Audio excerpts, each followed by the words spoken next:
यूहन्ना रचित सुसमाचार उसका 8वां अध्याय। यूहन्ना रचित सुसमाचार उसका 8वां अध्याय और हम लोग उसका पढ़ेंगे।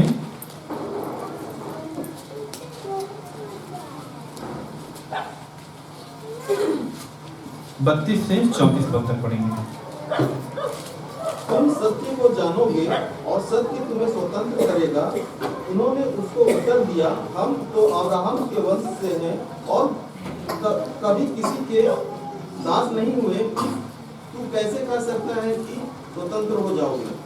यीशु ने उसको उत्तर दिया, मैं तुमसे सच सच कहता हूँ कि जो कोई पाप करता है वह पाप का दास है। प्रभु का धन्यवाद हो इस वचन के पढ़े जाने में। प्रभु होता है के साथ में आशीष दे। छोटी सी प्रार्थना करें। धन्यवाद देते हैं प्रभु पढ़े गए वचन पर।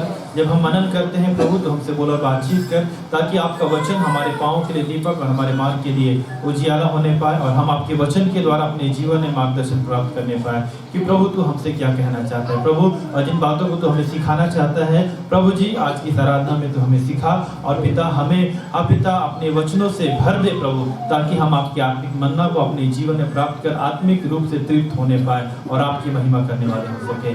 सारा आदर महिमा हम आपको देते हुए दुआ मांग के उद्धार करता प्रभु यीशु मसीह के नाम में जैसे सुनिए स्वर्ग के राज्य में ग्रहण कीजिए। आमीन। हालेलुया। प्रभु का धन्यवाद हो। परमेश्वर भला है हमारे जीवन के लिए कि परमेश्वर हमसे बोलता और बातचीत करता है। और आज के लिए जो वचन यहाँ पर, सत्य को जानोगे और सत्य तुम्हें स्वतंत्र करेगा।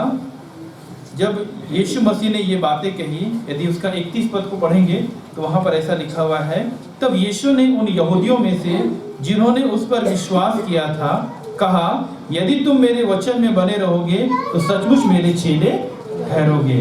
तुम सत्य को जानोगे और सत्य तुम्हें स्वतंत्र देगा। यदि इस वचन पर हम लोग थोड़ी देर के लिए गौर करें तो जब यीशु मसीह संसार में थे उन्होंने बहुत सारी शिक्षाओं को दिया। यीशु मसीह ने बहुत सारे बातों को सिखाया और यहाँ पर यीशु मसीह यहूदियों को, जो कि उन दिनों में सच्चे परमेश्वर को मानते थे, लेकिन अब यीशु मसीह पर विश्वास करके उसके चेले बन गए हैं और यीशु के पीछे चलना चाहते हैं, तो यीशु मसीह उनसे कह रहे हैं जिन्होंने उस पर विश्वास किया कि यदि तुम मेरे वचन में बने रहोगे तो सचमुच मेरे चेले ठहरोगे।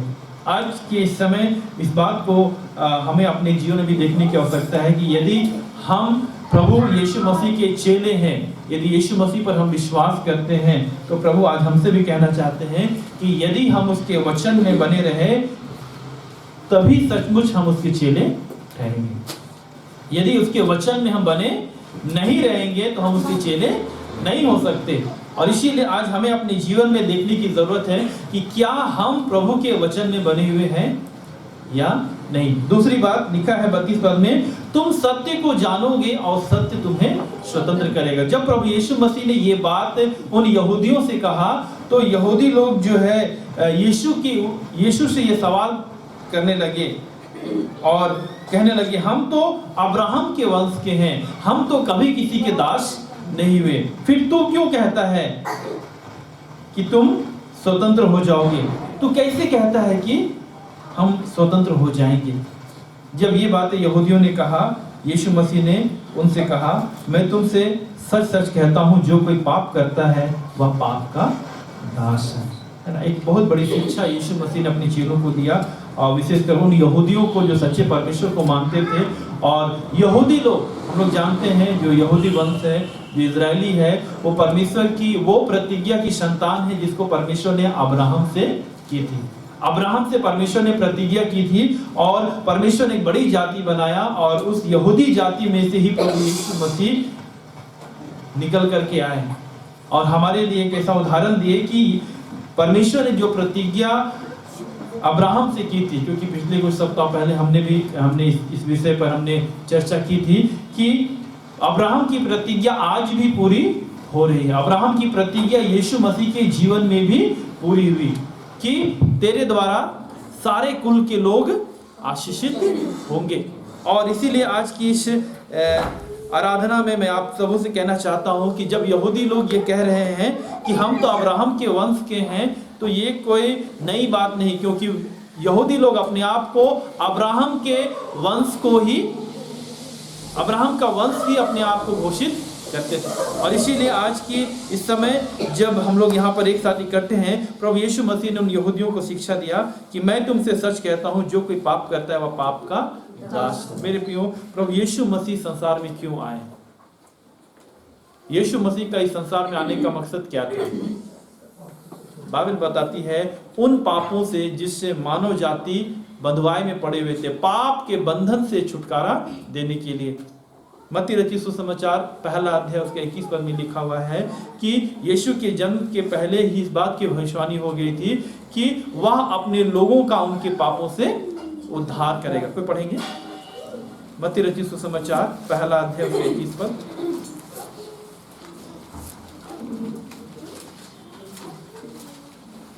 वह पुत्र जनेगी और तू उसका नाम यीशु रखना, क्योंकि वह अपने लोगों को उनके पापों से उद्धार करेगा। हाँ, यहाँ पर यीशु मसीह के विषय में भविष्यवाणी हो चुकी थी और स्वर्गदूत ने यूसुफ से कह दिया था कि मरियम जो है वो पुत्र जनेगी और तू उसका नाम यीशु रखना, क्योंकि वह अपने लोगों का उनके पापों से उद्धार करेगा। यीशु मसीह का इस दुनिया में आने का जो सबसे मुख्य मकसद था मेरे प्रियो, वो है मानव जाति को पाप के बंधन से छुटकारा देना, पाप के दासत्व से छुटकारा देना। क्योंकि जैसा अभी हमने पढ़ा कि यीशु मसीह ने कहा, मैं तुमसे सच सच कहता हूं, जो कोई पाप करता है वह पाप का दास है।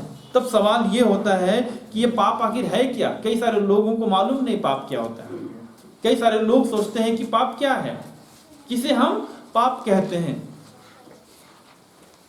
यदि हम बाइबल पर हम गौर करें तो नया नियम जो यूनानी भाषा में लिखा गया, जिसका नए नियम का जो मूल भाषा यूनानी है, और यदि यूनानी भाषा में पाप शब्द पर यदि हम गौर करें, है ना, हमार्शिया का मतलब होता है निशाने से चूक जाना, और पाप का मतलब यही है। परमेश्वर ने अपने वचन के द्वारा इसी बात को बताया कि पाप मतलब जो निशाना, जिस निशाने में हमें आगे बढ़ा, यदि हम उसे चूक जाते हैं, यही पाप है।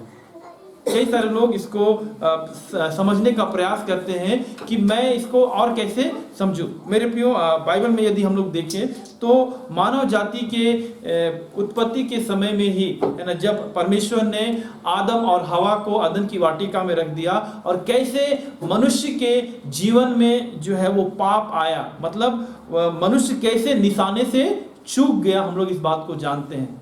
वचन में लिखा है, यदि मेरे साथ पढ़ेंगे इस उत्पत्ति की पुस्तक में, तो यहाँ पर ऐसा लिखा हुआ है।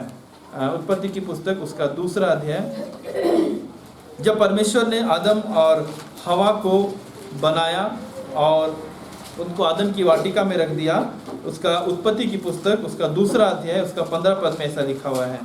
15 से आगे पढ़ेंगे। तब यहोवा परमेश्वर ने आदम को लेकर अदन की वाटिका में रख दिया कि वह उसमें काम करे और उसकी रक्षा करे।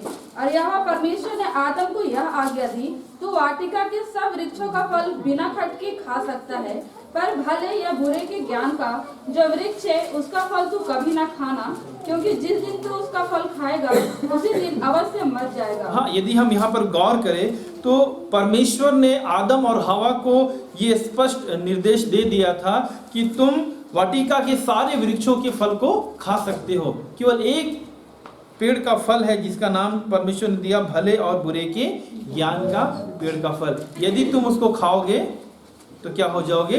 मर जाओगे। परमेश्वर ने कहा उसका फल तू कभी ना खाना। मेरे प्रिय, मैं बताना चाहता हूँ पाप क्या है, मानव जाति में पाप कैसे आया। यहाँ पर यदि कहीं पर गौर करेंगे तो कई सारे लोग सवाल बोलते हैं, यहाँ पर तो लिखा ही नहीं गया है कि आदम और हवा ने पाप किया। यहीं पर लिखा है कोई वर्ड, कोई शब्द 3 अध्याय में पाप ये शब्द नहीं आया। लेकिन ये पाप क्या है मैं बताना चाहता हूं कि परमेश्वर ने उनको एक निशाना दिया था। वो निशाना ये था कि तुम उस पेड़ के फल को मत खाना, लेकिन वे लोग उस निशाने से क्या हो गए? चूक गए। आदम और हवा उस निशाने से चूक गए। परमेश्वर ने कहा था कि तुम सब करना, लेकिन उस पेड़ के फल को मत खाना। मतलब आदम और हवा का निशाने से चूक जाना ही पाप है। समझ रहे? पाप जो है मानव जाति में, और यदि बाइबल के आधार पर हम देखें तो बाइबल हमें स्पष्ट बताती है कि ये पाप जो है ना, यदि मेरे साथ एक वचन निकालेंगे, पहला यूहन्ना उसका 3 अध्याय उसका 4 पद में, तो यहाँ पर बाइबल पाप के विषय में बताती है कि पाप आखिर है क्या चीज। जी, पहला यूहन्ना उसका 3 अध्याय उसका 4 पद। जो कोई पाप करता है वह व्यवस्था का विरोध करता जो है, कोई पाप करता है वह व्यवस्था का विरोध करता है, और पाप तो व्यवस्था का विरोध है। और पाप तो व्यवस्था का विरोध है। पाप क्या है? व्यवस्था का विरोध है। ये कौन सी व्यवस्था? व्यवस्था को दूसरे शब्दों में कहे परमेश्वर के दिए गए निर्देश या परमेश्वर के वो वचन जिसको मनुष्य को पालन करना था। यहूदियों के लिए उन दिनों में व्यवस्था मूसा के द्वारा दी गई थी, और परमेश्वर के वचन का विरोध, यहां पर मैं इस प्रकार से कह सकता हूं कि व्यवस्था का विरोध करना ही क्या है? पाप है। मतलब परमेश्वर के वचन के विरोध करना या उसके विरोध में चलना ही पाप है। तो हमें अपने जीवन में देखने की जरूरत है कि क्या हम कभी परमेश्वर के वचन के विरोध में चलते हैं? मैं सिर्फ विश्वासियों से बात कर रहा हूं। क्या हम परमेश्वर के वचन के विरोध में चलते हैं? तो आप समझिए हम क्या कर रहे हैं। कई बार लोग बोलते हैं मैंने यीशु मसीह को ग्रहण किया, मैंने बपतिस्मा ले लिया, मैंने प्रभु यीशु मसीह को अपने जीवन में उद्धारकर्ता के रूप में ग्रहण किया, अब तो मैं क्या हो गया हूं। हाँ, अच्छी बात है। यीशु मसीह को ग्रहण करना, यीशु मसीह पर विश्वास करना हमें पापों से छुटकारा दिलाता है, लेकिन प्रभु ने ये कभी हमें आजादी नहीं दी कि हम प्रभु को ग्रहण करने के बाद फिर से परमेश्वर के वचन के विरोध में चलना शुरू करें। हमने यीशु मसीह को ग्रहण क्यों किया? हमने यीशु मसीह को ग्रहण क्यों किया?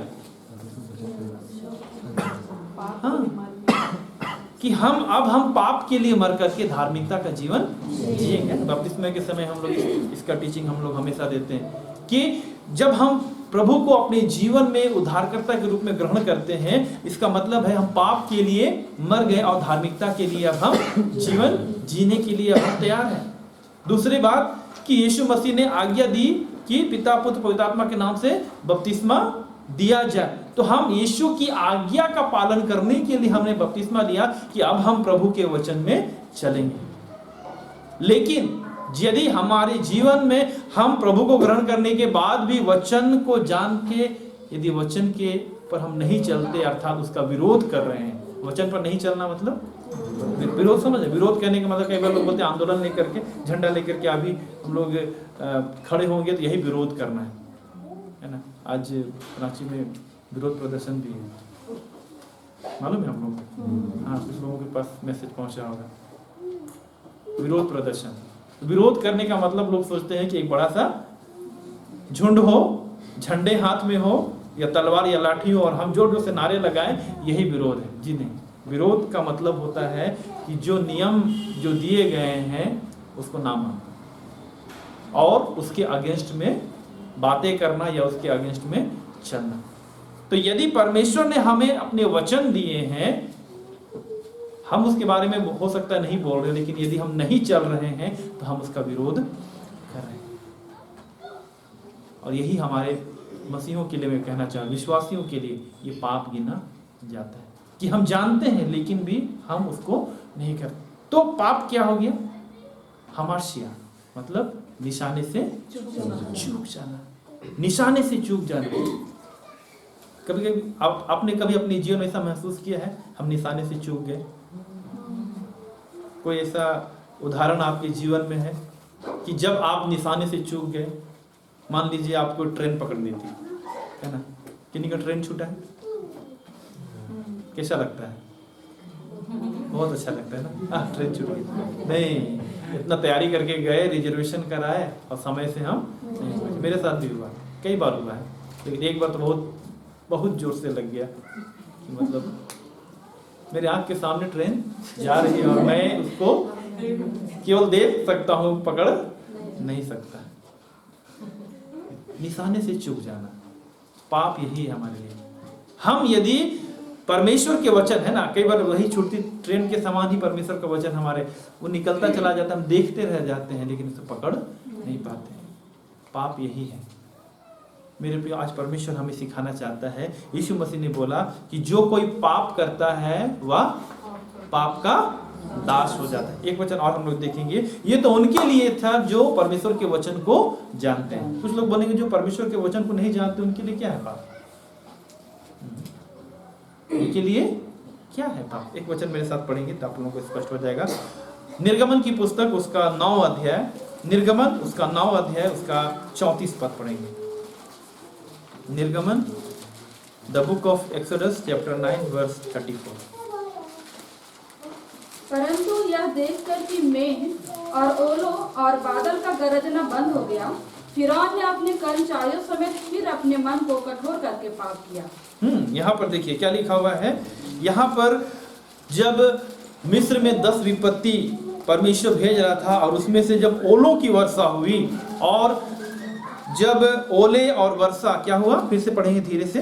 परंतु यह देखकर हाँ? कि मेघ और ओलों और बादल का गरजना बंद हो गया। जब मिस्र में परमेश्वर ने ओले है ना, ओले की वर्षा की तो फिरौन का मन जो है वो बिल्कुल पिघल गया और वो इजरायलियों को जाने के लिए, मिस्र की बंधुआई से बाहर निकलने के लिए वो राजी हो गया। लेकिन जैसे ही फिरौन ने क्या देखा कि मेघ और ओले और बादल का गरजना बंद हो गया, फिरौन ने अपने कर्मचारियों समेत हाँ? फिर अपने मन को कठोर करके पाप किया। फिरौन ने अपने कर्मचारियों समेत अपने मन को कठोर करके पाप किया। मन को कठोर करके क्या किया? पाप किया। मन का कठोर होना भी क्या होता है? क्योंकि जब मन कठोर होता है ना तो सीधा बोलते प्रार्थना नहीं करेंगे, गिरजा ही नहीं जाएंगे, जाओ गाना ही नहीं गाएंगे। हमारे बच्चों को हम लोग कभी सिखाते हैं तो प्रार्थना से पहले कभी कभी उनको पिटाई मिल जाती है तो उनका मुंह बलून जैसा फूल जाता है। तो कुछ भी बोलिए हम तो गाना भी नहीं गाएंगे, ताली भी नहीं बजाएंगे। मन जब कठोर होता है तो पाप का स्वभाव क्या हो जाता है ना, प्रकट हो जाता है। यहाँ वचन में लिखा है फिरौन का मन है ना, अपने कर्मचारियों समेत अपने मन को उसने कठोर करके क्या किया? पाप किया। मेरे प्रिय सावधान हो जाए, यदि आपका मन कठोर हो जाता है किसके प्रति? परमेश्वर के प्रति, परमेश्वर की आज्ञा का पालन करने के प्रति। आप समझिए हम क्या कर रहे हैं? पाप कर रहे हैं। हम यदि मन में कठोर हो जाते हैं है ना, लड़ाई हुई है पति और पत्नी के बीच में, गुस्सा किससे निकालते हैं? परमेश्वर से। जाओ हम प्रार्थना नहीं करेंगे, आपके साथ प्रार्थना नहीं करेंगे। पति पत्नी क्या हो रहे हैं? बच्चों के साथ कुछ हो गया, भाई बहन में कुछ हो गया, पड़ोसी के साथ कुछ हो गया, आज हम प्रार्थना ही नहीं करेंगे। अरे शैतान तो यही चाहता है, शैतान तो यही चाहता है। क्यों? क्योंकि जो पाप करता है वो क्या हो जाता है? पाप का दास हो जाता है। मेरे प्रियो, और बहुत सारे ऐसे पाप है जिसको हम लोग जानते हैं ये गलत है, यदि हम उसको करते हैं तो हम जान, बाइबल स्पष्ट बताती है हम उसके दास हो जाते हैं। मन का कठोर होना, कई बार लगता है मन का कठोर क्या, हाँ कहाँ कुछ है, कोई थोड़ी जान रहा है, तो मेरे मन की बात है। लेकिन हम उसके क्या होते जाते हैं? धीरे धीरे जब ये स्वभाव बढ़ता चला जाता है, लोग आपके इस स्वभाव को देख पाएंगे कि ये पाप का स्वभाव, और इसकी वजह से आप कभी सही निर्णय नहीं ले पाएंगे। इसीलिए हमें परमेश्वर के प्रति, परमेश्वर के वचन की आज्ञाकारिता के प्रति अपने मन को कभी कठोर नहीं करना, चाहे हम वचन जानते हो चाहे वचन नहीं जानते। फिरौन के पास परमेश्वर ने मूसा के द्वारा कहा था कि इजरायलियों को जाने दे, हाँ हाँ जा जा जा। जब तक ओले की वर्षा हो रही, जब तक 10 विपत्ति आया, फिरौन का मन क्या हो रहा था? हाँ ठीक है जा जा। लेकिन जैसे यहाँ पर ओले की वर्षा जब खत्म हुई, ओले और बादल का गरजना बंद हो गया, मन में फिर कठोर करके उसने पाप किया। हम किन बातों में फंसे हुए? आप किसी ऐसी बातों में फंसे हुए हैं जब आप पाप कर रहे हैं? मेरे प्रियो, प्रभु का वचन कहता है सावधान हो जाइए। एक और वचन मेरे साथ पढ़ेंगे जल्दी से। पहला यूहन्ना 5 अध्याय उसका 17 पद। पहला यूहन्ना 5 अध्याय उसका 17 पद। देखिए बाइबल क्या बताती है। सब प्रकार का अधर्म तो पाप है। हाँ, सब प्रकार का अधर्म तो क्या है? बस सब प्रकार का अधर्म। ये अधर्म क्या है? अधर्म, व्हाट इज अधर्म? अनराइचियसनेस। अधर्म मतलब ये हिंदू मुस्लिम सिख ईसाई वाला धर्म नहीं है ना। अधर्म मतलब राइचियसनेस, इंग्लिश में बहुत अच्छा शब्द आया है राइचियसनेस। अनराइचियसनेस मतलब हर प्रकार की वो बातें जिसको परमेश्वर ने करने के लिए मना की है, अधर्म। अधर्म समझ रहे हैं? हर प्रकार की बुराई की बातें। एक क्वेश्चन मेरे साथ पढ़ेंगे, गलाती की पत्री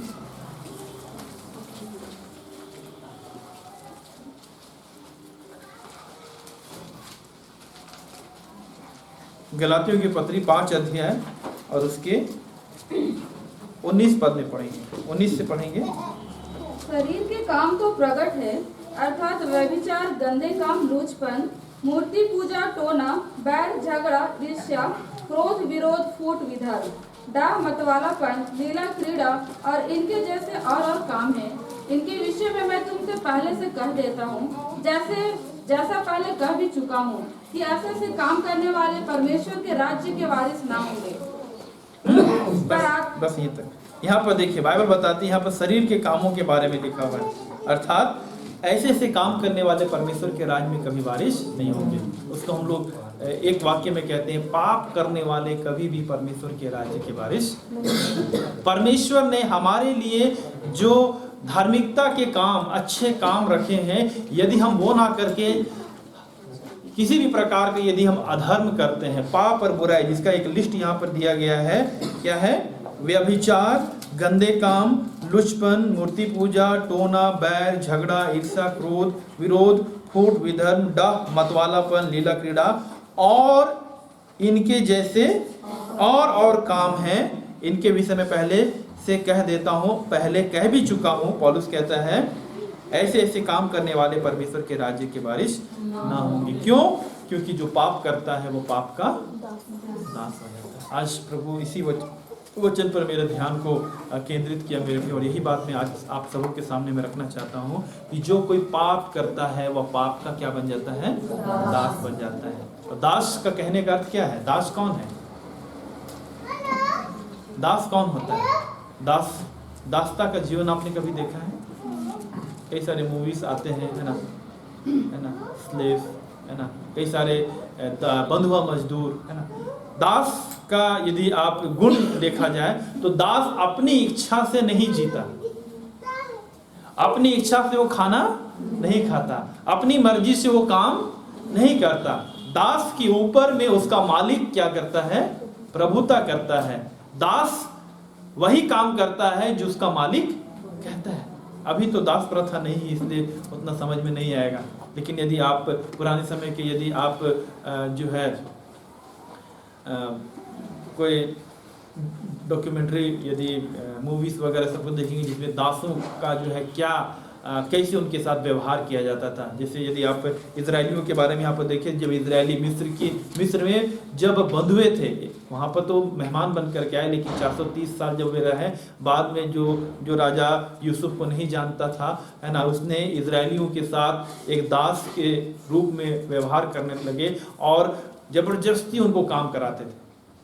सामान कम देंगे, ईटा बनाने का काम था उनको, है ना, ईट बनाने का काम था उनको। पुआल और जो रॉ मटेरियल है बिल्कुल थोड़ा देंगे और बोलेंगे उतना ही बनाओ जितना बनाते थे, और ज्यादा। कहने का मतलब है दास का जीवन जो है वो अच्छा नहीं होता। दास जो है अपनी मर्जी से नहीं कर सकता। यदि आप पाप के दास हैं मेरे प्रियो, आप समझ जाइए, पाप आपको अपने जीवन में आपके जीवन को कंट्रोल कर लेगा। आप अपने से आप स्वतंत्र नहीं। इसीलिए यीशु मसीह ने कहा जो कोई पाप करता है वह पाप का दास हो जाता है। और इसीलिए यीशु मसीह ने 32 पद में कहा, तुम सत्य को जानोगे और सत्य तुम्हें स्वतंत्र करेगा। क्योंकि यीशु मसीह उन्हीं पापों के बंधन से छुड़ाने के लिए हमारे लिए इस दुनिया में आ गया। हालेलुया। तो आज यदि मानव जाति पाप के किसी भी बंधन में बंधे हुए, यहाँ पे मैं बहुत बड़े बड़े पापों के बारे में नहीं कह रहा मेरे प्रिय, हो सकता है आपके जीवन में कोई एक ही ऐसी बुरी आदत हो जिसके बंधन में आप बंधे हुए हैं, जिसको आजकल लोग कहते हैं कि ये तो मेरा स्वभाव हो गया, मेरा स्वभाव बदलता ही नहीं। हो सकता है आप किसी ऐसे स्वभाव से जो है परेशान है कि ये क्यों नहीं बदल रहा है। हो सकता है चिड़चिड़ा हो जाना, मन का कठोर हो जाना, बुरी बातों को कहना, गलत विचारों को अपने मन में सह देना। देखिए गलत विचारें आएंगी। प्रभु के एक दास ने जो बिली ग्रहम है उन्होंने बहुत अच्छा कहा कि चिड़िया को हम अपने सर के ऊपर से उड़ने से नहीं रोक सकते, चिड़ियों को हम अपने सर के ऊपर से उड़ने से रोक नहीं सकते, लेकिन अपने सिर में घोंसला बनाने से रोक सकते हैं। गलत विचारों को है ना, आपके कानों में गलत बातों को आपके विचारों में आने से आप रोक नहीं सकते, लेकिन उसको घर बनाने से रोक सकते हैं। कैसे रोक सकते हैं? चिड़िया आएगा आपका सर में घोंसला बनाएगा तो आप क्या करेंगे? अरे बेचारा का अंडा है, उसके अंडे पर तरस खाएं तो आपका जीवन जो है ना ऐसे कबूतर के घर के समान हो जाएगा जिसको आप देखे होंगे, है ना। साफ सुथरा है, लेकिन साफ सुथरा हमने किया है, लेकिन जब चिड़ियों ने जब घोंसला बनाया उसके बाद वो क्या हो जाता है, पूरा हमने अपने जीवन को साफ सुथरा किया, लेकिन है ना शैतान को घोंसला बनाने के लिए, बुरे विचारों को घोंसला बनाने के लिए दे दिया, बुरी आदत को, मन का कठोरता को हमने घोंसला बनाने के लिए दे दिया, केवल इसलिए कि कहीं चिड़िया का अंडा फूट न जाए, दूसरे को कहीं बुरा ना लग जाए। आपके जीवन में आपको दास्ता के जीवन में ले जाए। मेरे प्रियो, प्रभु का वचन आज हमसे कहना चाहता है, आइए अपने जीवन में हम सावधान हो जाए। यीशु मसीह ने कहा तुम सत्य को जानोगे और सत्य तुम्हें स्वतंत्र करेगा। यीशु मसीह ने उन यहूदियों से कहा जो उस पर विश्वास कर रहे थे कि यदि तुम मेरे वचन में बने रहोगे तो सचमुच मेरे चेले ठहरोगे और तुम सत्य को जानोगे और सत्य तुम्हें स्वतंत्र करेगा। सत्य कौन है? यीशु मसीह। यीशु मसीह ने आगे कहा यूहन्ना 14:7 में, मार्ग, सत्य और जीवन यीशु मसीह को जानना। हम यीशु मसीह को कितना जान रहे हैं? यीशु मसीह को कई बार लोग केवल क्रिसमस में जानते हैं, गुहार घर में पैदा हुआ बस। हम यीशु मसीह को कैसा जान रहे हैं? मेरे प्रियो, यीशु मसीह उद्धार करता प्रभु है। हालेलुया। उसने हमें पाप के बंधन से हमें छुटकारा देने के लिए संसार में वो आ गए, और जो कोई इस पर विश्वास करते हैं प्रभु उनके पापों के बंधन से छुटकारा देते हैं। यदि हमारे जीवन में कोई भी ऐसी अभिलाषा या पाप का कोई भी ऐसा प्रभाव जिसको हमने घोंसला बनाने दे दिया है, आप आजाद नहीं हैं, आप उसके क्या हो गए हैं? और इसीलिए प्रभु आज हमसे कहना चाहता है, विश्वासियों से कहना चाहता है, क्या हमारे जीवन में कोई ऐसी बातें हैं जो आपको परेशान कर रही है कि प्रभु के मार्ग में आगे ना बढ़े? क्या कोई ऐसे पाप के स्वभाव या पाप के विचार या कोई ऐसी अभिलाषा की चीजें हैं जो कि आपको परमेश्वर से अलग करती है, प्रार्थना करने नहीं देती, वचन पढ़ने नहीं देती, प्रभु की संगति करने नहीं देती, प्रभु के मार्ग में आगे बढ़ने नहीं देती? तो आज प्रभु का वचन कहता है तुम सत्य को जानोगे, सत्य तुम्हें स्वतंत्र करेगा, क्योंकि यीशु मसीह उन्हीं पापों के बंधन से छुटकारा देने के लिए इस दुनिया में आया। बाइबल बताती है, यदि यूहन्ना रचित सुसमाचार रोमियो की पत्री है ना, रोमियो की पत्री उसका 6 अध्याय उसका 23 पद में पढ़ेंगे तो वहां पर पाप के विषय में बाइबल कुछ इस प्रकार से कहती है, क्योंकि पाप की मजदूरी तो मृत्यु है। क्योंकि पाप की मजदूरी तो मृत्यु है। सुनिए, जिस पाप के विषय में बाइबल बताती है कि जो निशाने से चूक जाना है, व्यवस्था का विरोध करना पाप है, हर प्रकार का अधर्म पाप है, मन की कठोरता जो है ना, वो पाप को उत्पन्न करती है। बाइबल बताती है पाप का परिणाम क्या होता है? मृत्यु है। पाप का परिणाम मृत्यु है। आज हमारे पास जो मृत्यु है ना, आज मनुष्य जो मृत्यु, वो हमारे पाप की वजह से नहीं है। बड़े ध्यान से सुनिए, आज मानव जो मर रहा है ना, वो किसकी मृत्यु का परिणाम, किसके पाप का परिणाम है? आदम और हवा। हमारे आदि माता पिता ने पाप किया, इसलिए मानव जाति में मृत्यु आ गई, इसलिए आज हम जन्म लेते हैं और मरते हैं। आज की मृत्यु के बारे में यहाँ पर नहीं कह रहा है। पाप की मजदूरी तो मृत्यु है। कहने का मतलब है हम जानते हैं ये पाप है, हम जानते हैं ये बुरा है, फिर भी हम करेंगे तो प्रभु का वचन कहता है वो मृत्यु जिसको दूसरी मृत्यु कहा जाता है, जहां से छुटकारा नहीं। ये सांसारिक मृत्यु जो आज हमें मिल रही है, ये तो आदम और हवा के पाप का परिणाम है। हम इससे बच नहीं सकते। न्याय मानव जाति में हो चुका कि जो जन्मा है वो मरेगा। क्यों मरेगा? क्योंकि हमारे आदि माता पिता ने, मानव ने पाप किया और उसका फल हम लोग, कुछ लोग है ना सवाल भी करते हैं, अरे हमारे आदि माता पिता को परमेश्वर ने पाप करने के लिए क्यों मौका दिया? मौका ही नहीं देता, पेड़े नहीं लगाता वहां पर, है ना? अच्छी बात ना? भले बुरे की ज्ञान का पेड़ ही नहीं लगाता तो आज पाप भी नहीं होता, हम लोग मरते भी नहीं। हम परमेश्वर थोड़ी हैं हम योजना बनाए। परमेश्वर हमारे जैसा काम थोड़ी करता है। परमेश्वर है, वो जो करता है ना, उसके 1% भी हम योजना नहीं बना सकते। तो हम परमेश्वर को क्यों सलाह दे कि पेड़ ही नहीं रहता? तो समझ रहे हैं?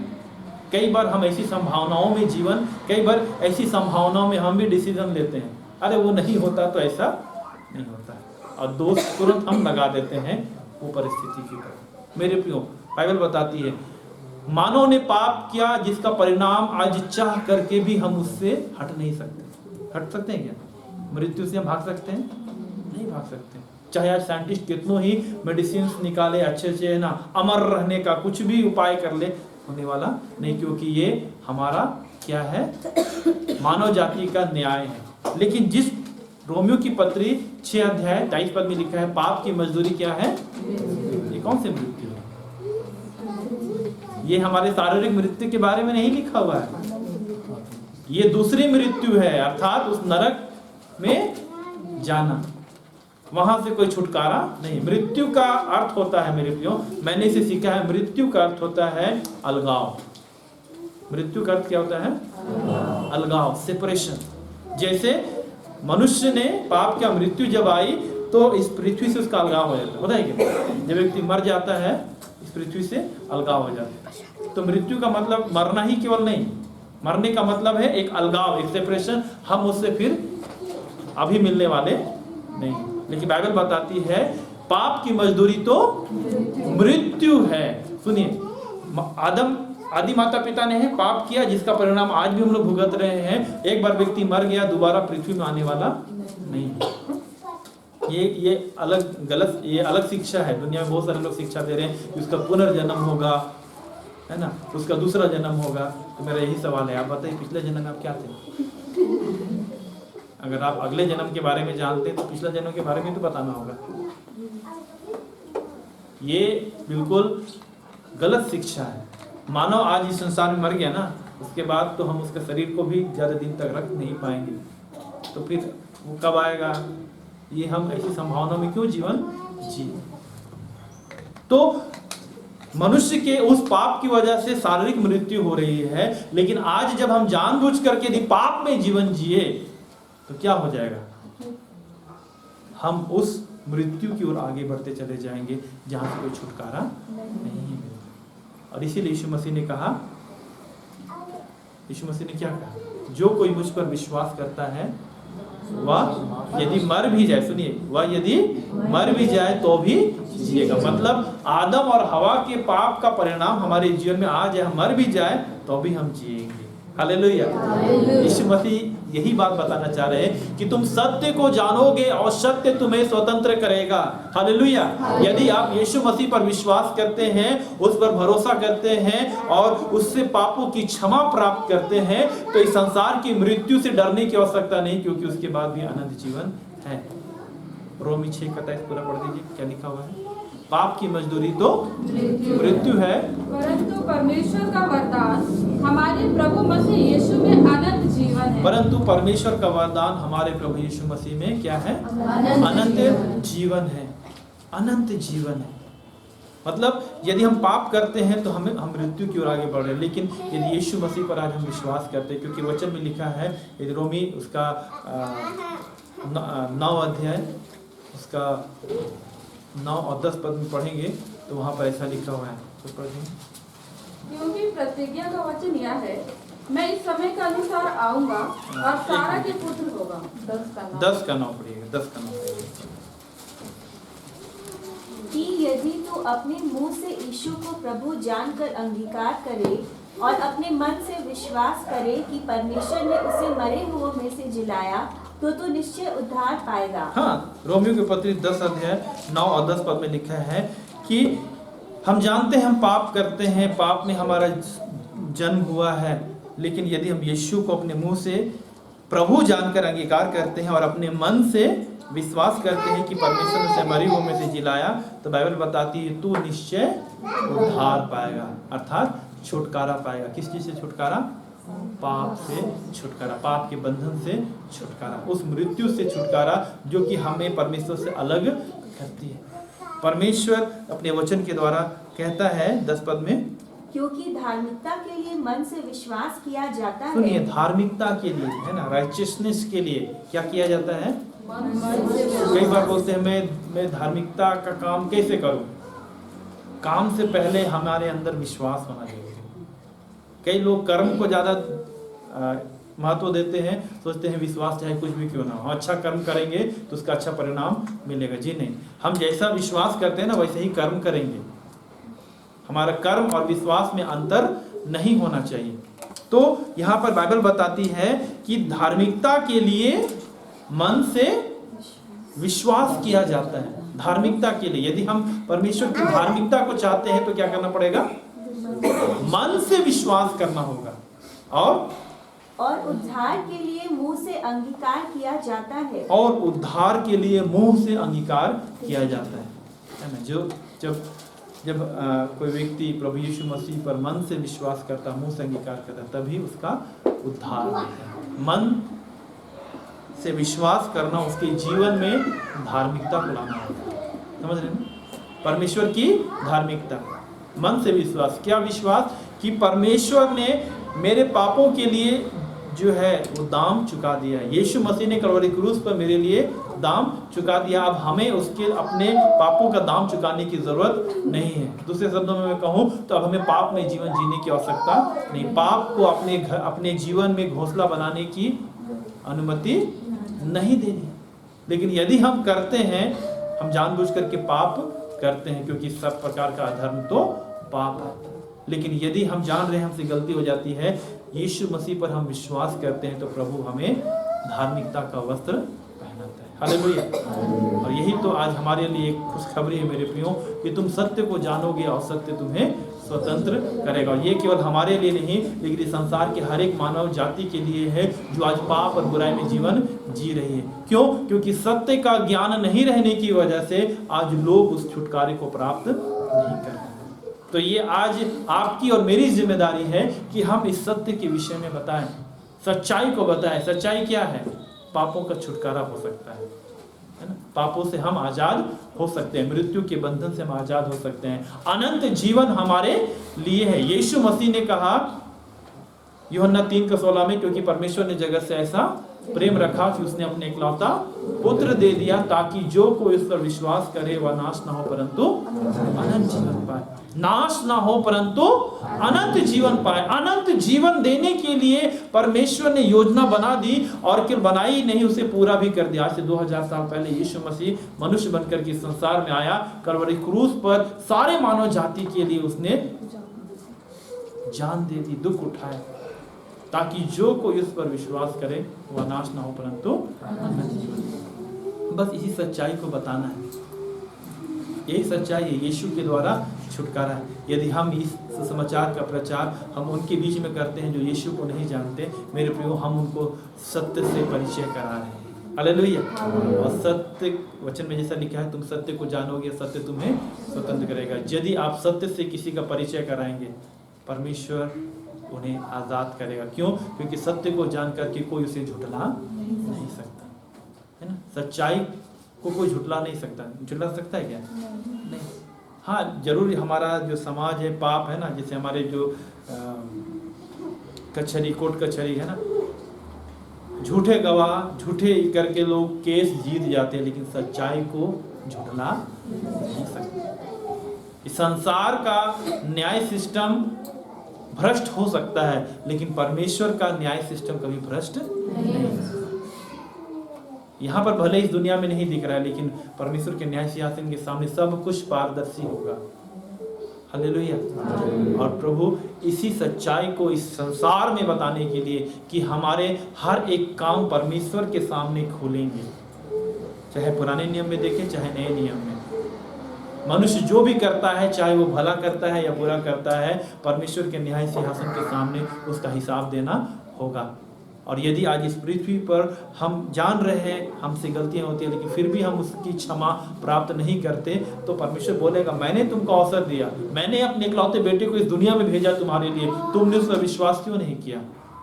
हमारे लिए कोई बोलने के लिए मौका नहीं रहेगा। लेकिन यदि आज इस पृथ्वी पर परमेश्वर की उद्धार की योजना को हम स्वीकार करते हैं और इसे दूसरों को ही बताते हैं, क्योंकि सत्य के ज्ञान के द्वारा ही उनका छुटकारा हो सकता है, तो मेरे प्रियो हम दूसरों के उद्धार का कारण बनेंगे। हालेलुया। और आज कलीसिया से परमेश्वर यही चाहता है कि आइए हम दूसरों के उद्धार का कारण बने, दूसरों के उद्धार का कारण बने, दूसरों को पाप के बंधन से छुटकारे का हम जो है वो काम करें, उन्हें सत्य के बारे में बताएं। दूसरे शब्दों में कहे सुसमाचार का प्रचार करें। हालेलुया। और जब वे जानेंगे वो खुद ब खुद प्रभु पर विश्वास करेंगे, क्योंकि मन से कौन विश्वास करे कौन जानता है? कोई जानता है? आपने कब विश्वास किया? कोई दूसरा व्यक्ति जाना? नहीं जाना। मैं बताना, मैंने जिस दिन विश्वास किया वो नहीं जाना कि मैंने विश्वास किया, लेकिन जब उस विश्वास के अनुसार जब मैंने अंगीकार किया और जब काम करने लगे, तब लोग जानने लगे ओ इसके जीवन में कुछ तो।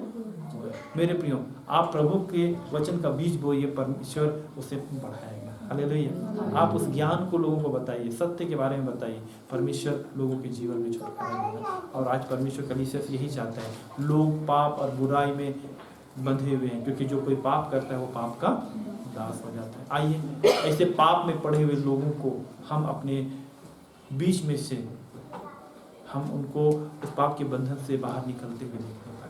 कल पिछले दो तीन दिन पहले दो भाई लोग हमारे बीच में आए थे, और एक पड़ोस का ही है, एक दूसरे जगह का, और वे लोग जो है बिल्कुल नशे के आदी थे, ड्रग्स एडिक्टेड। एक तो बोल रहा था कि मैं तो शराब और सिगरेट केवल पीता हूँ, वो भी पर्व त्योहार में, लेकिन पी का क्या है, तो बिना पर्व त्योहार का। लेकिन वो अपने दोस्त को लेकर के आया, क्योंकि उसका दोस्त जो है वो ब्राउन शुगर जानते हैं आप लोग? हाँ, घर में नहीं मिलता है ब्राउन शुगर को ब्राउन कर दी और खा लिए ब्राउन शुगर। बच्चा लोग कई बार ऐसे ही बच्चों को देखिए, वो एक ऐसा नशा है ना, एक बार किसी में पड़ जाए उसका आदी बन जाते हैं। मेडिकल लाइन के जो लोग हैं ना, वो लोग जानते हैं ब्राउन शुगर के एडिक्टेड बहुत भयंकर। वो लड़का जो है, जब उनसे हमने बातचीत किया तो हमने पूछा कि तुम इसका आदी कैसे हो गया, तो बोला कि एक दिन हम घर में बहुत गुस्सा गए और जा कर के ब्राउन शुगर ले ली। तो हम सोचे कि घर से गुस्सा जाने से ब्राउन शुगर लेते हैं, तो वो क्या बोलता है कि पहली बार में कोई नशा नहीं हुआ, उसको कोई नशा नहीं हुआ। तो फिर दोबारा उसने ट्राई नहीं किया, लेकिन बोलता है कि एक बार फिर घर से वो गुस्सा किया और जाकर के फिर, क्योंकि पिछले बार तो नशा नहीं हुआ था, इस बार ले लिया। बोलता है वही उसके जीवन में ऐसा हो गया कि वो सालों से हर दिन 2 से 3 हज़ार रुपये का वो नशा करता है। और अभी ऐसा हो गया है कि कभी कभी उसके दौरे पड़ने लगते हैं, परिवार के लोग बहुत ही त्रस्त हो गए हैं, और बैठा हुआ है, आँख ऐसा है, खाना पीना नहीं खा पा रहा है, क्योंकि बोलता है जब तक मैं वो नशा नहीं लूँगा मेरा खाना नहीं पचेगा। बिना नशा का वो खाना खाता है तो उल्टी हो जाता है, शरीर जो है बिल्कुल सूख के कांटा हो गया है। लोग पाप के जब दास बनते हैं ना, तो ऐसे ही हो जाते हैं। मेरे प्रिय, मैं बताना चाहता हूँ, परमेश्वर ऐसे लोगों को छुटकारे को उपाय कर। हमारे बीच में ऐसे गवाहियाँ हैं, लोगों ने ब्राउन शुगर से छुटकारा पाया है। हालेलुया। परमेश्वर ने अपने लोगों को उससे भी छुटकारा दिया। वो छुटकारा पाना चाह रहे हैं, उसको लोग सलाह दे रहे हैं, डॉक्टर के पास में जाओ, नशा मुक्ति केंद्र में जाओ। एक डॉक्टर ने बोला तुम सीधा CIP चल जाओ, तो बोला नहीं बाबा नहीं जाएंगे, बोलता है। दोनों क्या बताता है, उसका दोस्त बोलता है नहीं मेरे कुछ दोस्त लोग गए थे, जाने के बाद पागल हो गए। पागल हो गए मतलब कि उनका दिमाग जैसा गए थे वैसा नहीं, अब तो बिल्कुल दवा का डोज ले लेकर के उनका हालत खराब हो गया। ये बोलता है हाँ मेरा भी 2-3 दोस्त लोग ऐसे ही गया था, नहीं जाएंगे वहाँ पर। डर तो है, छुटकारा कौन दे सकता है? हालेलुया। जब हम किसी के दास हो जाते हैं, सुनिएगा बड़े ध्यान से, दास कभी भी अपने से स्वतंत्र नहीं हो सकता। दास कभी भी अपने से स्वतंत्र नहीं हो सकता। यूसुफ कभी अपने से स्वतंत्र हो सकता था जब तक वो प्रधानमंत्री नहीं बना। दानियल भी दास बन करके गया बेबीलोन के साम्राज्य में, लेकिन ये परमेश्वर था जो कि वहाँ से उठाकर उसे अधिकारी बनाया। लेकिन ज़्यादातर दास लोगों का जीवन दासता में ही खत्म हो जाता है। पाप भी वैसे ही हमें दास बना करके रखता है। यदि हम उसे छुटकारा प्राप्त नहीं करेंगे, आज हमारा समाज यदि उसे छुटकारा प्राप्त नहीं करेगा, मैं बताना चाहता हूँ हम ऐसे समाज में आ जाएंगे यदि हम दूसरों को नहीं बचा रहे। मेरे प्रिय मैं बताना चाहता हूँ, प्रभु एक सिनेरियो मुझको दिखाता है। कई बार हम सोचते हैं अपने उद्धार के बारे में क्यों सोचते हैं, दूसरों के उद्धार के बारे में नहीं सोचते। आप लोग सदोम और अमोरा के बारे में जानते हैं, कैसा था वहाँ का जीवन? पाप होगा, लेकिन वहाँ पर धर्मी लोग भी थे। कौन था धर्मी? लूत और उसके परिवार, है ना, उसकी पत्नी थी, उसकी दोनों बेटियां थी। परमेश्वर सदोम और अमोरा के पाप की वजह से सदोम और अमोरा को आग और गंधक से क्या कर दिया? नष्ट कर दिया। लेकिन परमेश्वर किसको बचाया? लूत को बचाया। कितनी अच्छी बात है ना? नहीं, अच्छी बात है। हाँ, तो मेरे ऊपर भी संदेह कर रहे हैं, पास्टर क्या बोलने जा रहे हैं, हम लोग को फंसा तो नहीं देंगे। अच्छी बात है, हाँ पता है। लेकिन परमेश्वर क्या सिनेरियो को दिखाना चाह रहे हैं? यदि हम बड़े ध्यान से देखिएगा, आप यदि इस दृश्य को समझ जाएंगे ना, आप कभी भी दासता का जीवन नहीं चाहेंगे। यदि हम केवल अपने उद्धार के बारे में सोचते हैं और हम सोचते हैं बाकी लोग पाप कर रहे तो मरे जा, यदि हमें उसकी चिंता नहीं है ना, तो सदोम और अमोरा के समान ही हमारा जीवन हो जाएगा। लूत और उसके परिवार ने तो पाप नहीं किया, लेकिन मेजोरिटी किसकी थी? बहुमत किसका था? झारखंड में सरकार किसकी बनती है? जिसका बहुमत होता है ना। भारत में सरकार किसकी बनती है? जिसका बहुमत होता है। आपके क्षेत्र में आप अकेले उद्धार पाए हैं, बाकी लोग पाप का जीवन जी रहे हैं, परमेश्वर क्या करेगा? और क्या आप उसमें रह पाएंगे अच्छे से? मैं तो ऐसा सोचता हूँ कि, है ना, हम लोग का उधर कांके में बड़ा तालाब है, उसका टापू है। यदि हम अकेले उद्धार पाए हुए हैं तो हम टापू में हैं, बस वही है, और नहीं निकल सकते। मतलब अकेले तो केवल अपने उद्धार की चिंता करने वाला व्यक्ति इस दुनिया में अकेला जीने के लिए तैयार है। लेकिन मनुष्य एक सामाजिक प्राणी अकेले नहीं रह सकता। परमेश्वर चाहता है कि हम बचे तो दूसरों को भी बचाएं। यदि हम खमीर हैं तो दूसरों को भी क्या करें? खमीर बनाएं, है ना। हम शुद्ध हैं तो दूसरों को भी शुद्धता का हम प्रचार करें। हमने उद्धार पाया तो दूसरों को भी उद्धार का संदेश दे, क्योंकि जो कोई पाप करता है वो पाप का दास बन जाता है। क्या आज हम ऐसे काम को करने के लिए तैयार हैं? तो परमेश्वर सदोम और अमोरा का समान जो है हमारे जीवन को बनने नहीं देगा। क्यों? क्योंकि बहुमत जहाँ पर होता है परिणाम उसको वैसे ही भुगतना पड़ता है। आज हम लोग भले विश्वास करने वाले, लेकिन आज हमारा भारत देश मसीह विरोधी राष्ट्र के रूप में खड़ा है। हम यीशु को मान रहे हैं, लेकिन हमने प्रभु के काम को किया नहीं। प्रभु ने जो सरल रूप से करने के लिए दिया, आज कि हम प्रभु के काम को करेंगे। प्रभु वचन में कहता है तुम सत्य को जानोगे, सत्य तुम्हें स्वतंत्र करेगा। क्योंकि जो कोई पाप करता है वो पाप का दास हो जाता है। पहले अपने विषय में देखें, क्या हम उससे बाहर निकले हैं? यदि निकले हैं तभी हम दूसरों के निकलने के लिए हम काम कर सकते हैं। कई बार लोग खुद क्या है, पाप में पड़े हुए हैं और दूसरों के निकलने के लिए क्या करते हैं? काम करते हैं। ऐसा भी संभव नहीं है। ये तो ठीक वैसे ही है। मैंने एक शराबी व्यक्ति को देखा, शराब से पूरा एकदम लत है और अपने बच्चे को शिक्षा दे रहा है। क्या दे रहा है? बेटा प्रेयर करो, प्रार्थना करो, यदि हम पाप में जीवन जी रहे हैं और दूसरों को बोलते हैं अच्छा जीवन जीने के लिए, तो हम भी वैसे शराबी के समान है जो अपने बच्चे को प्रार्थना करना सिखाते हैं। समझ रहे? हंसी की बात लगती है लेकिन बहुत ही कड़वी सच्चाई है। आज मसीही जीवन ऐसे ही है। मसीह है ना, क्रिश्चियनिटी दूसरों को क्या बोल रहा है? यीशु मसीह पर विश्वास करो, लेकिन खुद जो है शराब के नशे में लिप्त है, खुद पाप और बुराई में जीवन जी रहे हैं। जो नए नए विश्वास में हमारे बीच में आए हैं, है ना, आप लोग मसीह समाज को कैसा देखे हैं बताइए तो? जब उनसे बातचीत करते हैं तो बोलते हैं अरे मसीह लोग तो पियक्कड़ लोग होता है कि नहीं? निहाल बता, है कि नहीं? हाँ, ये कोई मजाक की बात नहीं, ये बिल्कुल सच है। आज हमारा समाज जो ऐसा बिगड़ा पड़ा हुआ, क्योंकि हमारा जो सिनेरियो, हमारा जो दृष्टिकोण समाज में ऐसा ही है। लेकिन यदि हम उद्धार पाए हैं और दूसरों को उद्धार में जीने के लिए करेंगे, बोले हाँ ये सच्चा व्यक्ति है, हालेलुया। ऐसे ही परमेश्वर हम इस्तेमाल करना चाहते हैं। क्या आप बनेंगे?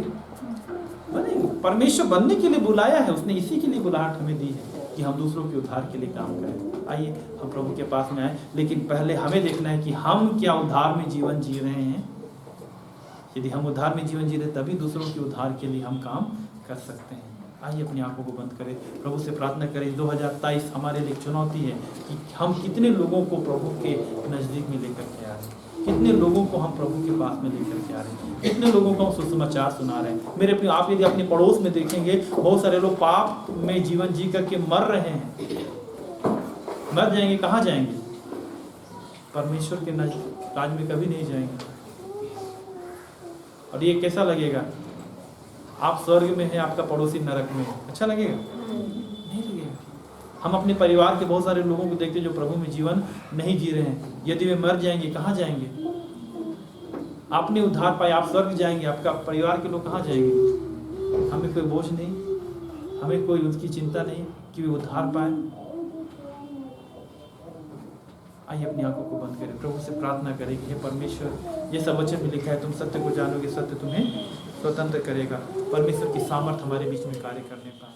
हालेलुया।